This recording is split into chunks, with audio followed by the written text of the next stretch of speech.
Before we can talk about exactly what's going on in Ulysses, we do have to think about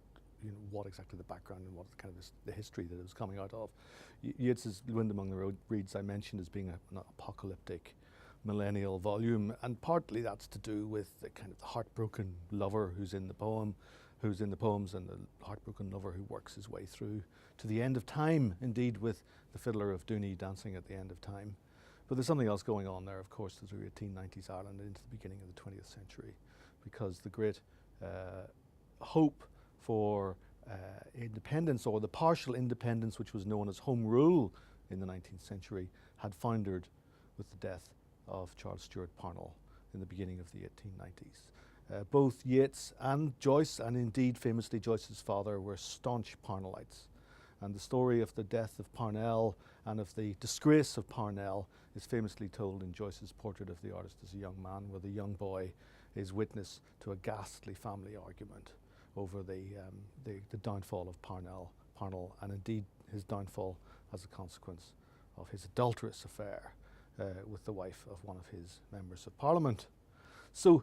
in the background, and both in Yeats's poetry and indeed in the kind of poetry or the kind of writing that the young Joyce wanted to begin to do. We've got to remember in 1901, 10 years after the downfall of Parnell, the young Joyce was still a teenager. But the writing that he wanted to do was a writing which came out of this sense of the betrayal of a certain kind of political progress that would appear to have been made through the late 19th century in Ireland towards this great end of Home Rule.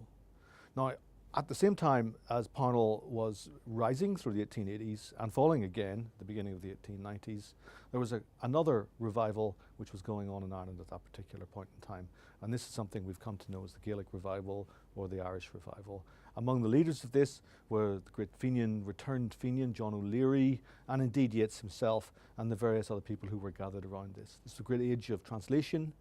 from the Gaelic, the great age of making available all kinds of Gaelic myths and legends, and indeed a great point at which the beginning again and the writing again of poetry and prose and fiction and drama indeed in English addressed on Irish subjects. Through the beginning of the 20th century, of course, on the Irish stage, the great Irish playwright John Millington Synge is the perfect example of the kind of translation, as it were, of an Irish mode of speech, an Irish mode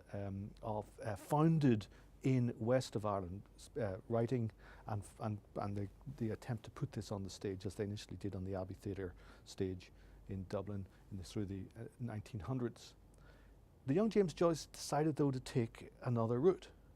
And that route is, as I have said, back into the examples of 19th century sonnet sequences, or indeed lyric sequences, European as much as English, and going back into Italian and English sequences of the Renaissance period as well too. The decision was made quite deliberately to try to do something else, to dissociate himself from this revival, something he found slightly bogus.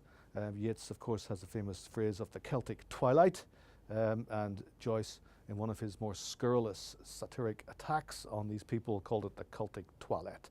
And that kind of notion of deliberately trying to turn it into not so much a satiric representation of it, but quite frequently an obscene representation of it, is something that he thought that he might also be able to address in chamber music.